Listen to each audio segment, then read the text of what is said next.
और फिर यहीं पर पुनर्जन्म होता है, तो आपकी वो कमाई परमात्मा के साथ की हुई वो अपने आप प्रकट होने लग जाती है। ऐसे लक्षण होते हैं। एक समय नामदेव जी पिछले संस्कारवश इतना भावुक हो गया, एक मंदिर में आरती हो रही थी,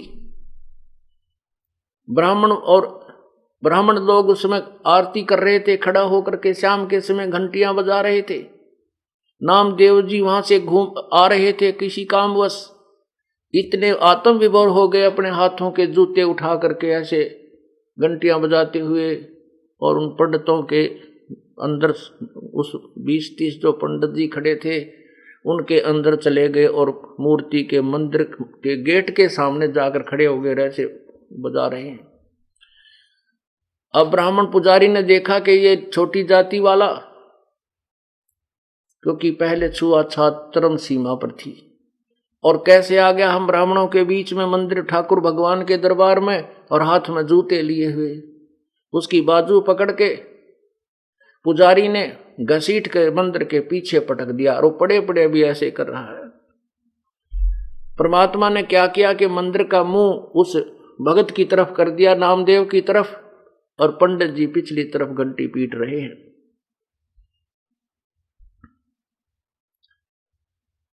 पुण्यात्माओं, यही परमात्मा कुछ समय के लिए अन्य वेश बनाकर ना जाने कहां प्रकट हो जाते हैं। आपने देखा होगा कि यहां एक संत रहते थे, लेकिन उनका ये नहीं मालूम, उन्हें कभी नहीं बताया वो कौन है, कहां से आए थे, कहां के रहने वाले थे। और संत से पहले लोग डरते बहुत थे, उसको ज्यादा छानबीन भी नहीं करते थे।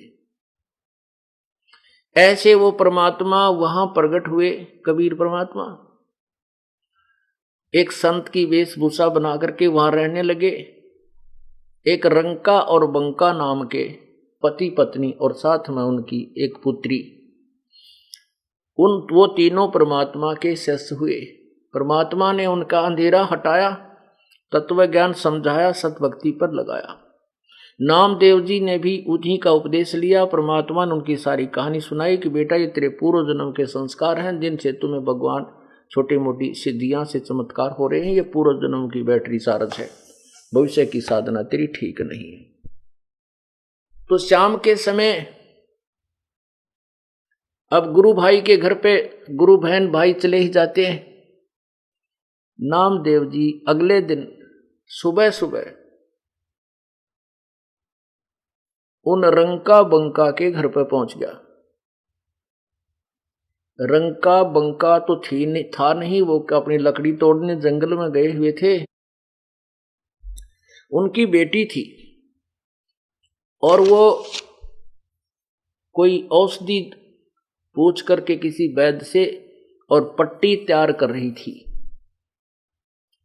नामदेव ने पूछा, बहन ये पट्टी किसके लिए, क्या कुछ हो गया, क्या माता जी को कुछ हो गया, पिताजी को हो गया? कहने लगी, नहीं रे भाई, गुरुदेव के हाथों का चोट लागी। और नामदेव तू बाज आ जा, भगवान को घना दुखी मत करा करे। वो सहम गया, भी क्या बात है, ये बेटी बहन क्यों कह रही है ऐसा कि तू भगवान ने घना मत सताया करे, तेरे के सिर में दर्द था, वहां पहुंच गया उन पंडितों के बीच में है। कल तू जब पंडितों के वहां गया, उन मंदिर के वहां घुस गया, उन्हें तुझे ठाकर पीछे पटक दिया। उस समय हम भगवान के पास बैठे थे, गुरु जी के पास, और वो एकदम अंतर ध्यान हुए, थोड़ी देर में आए तो उनके हाथों में चोट लगी हुई थी। हमने पूछा, भगवान क्या हो गया? तो उन्होंने कहा, बेटी नामदेव मेरे भक्त को कि वहां बेइज्जती हुई थी और उस मंदिर को फेर के आया हूं, घुमा के आया हूं।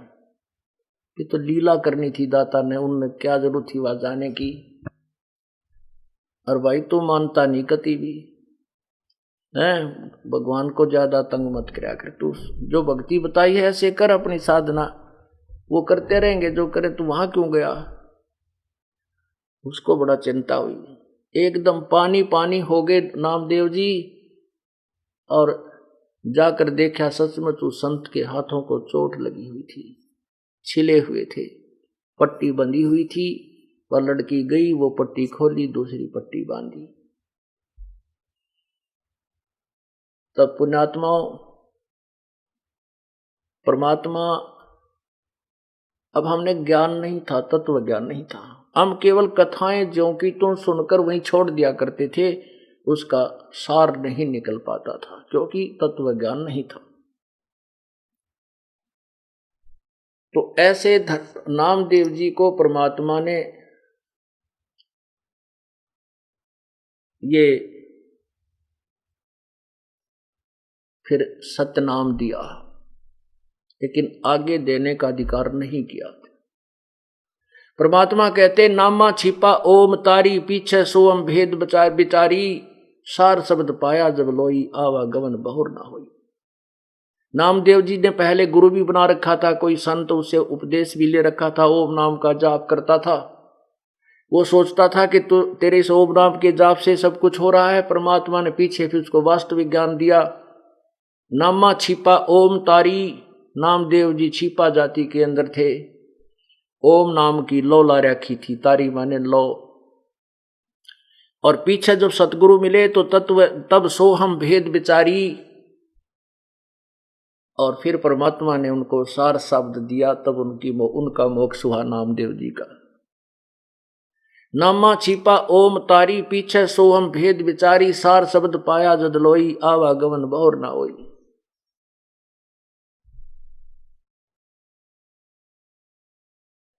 तब परमात्मा उस धर्मदास को समझा रहे हैं कि भाई तुम तो खिलौनों से खेल रहे हो, ना सिर का पता ना पैर का, ये कथा कथा गोट रखी तुमने।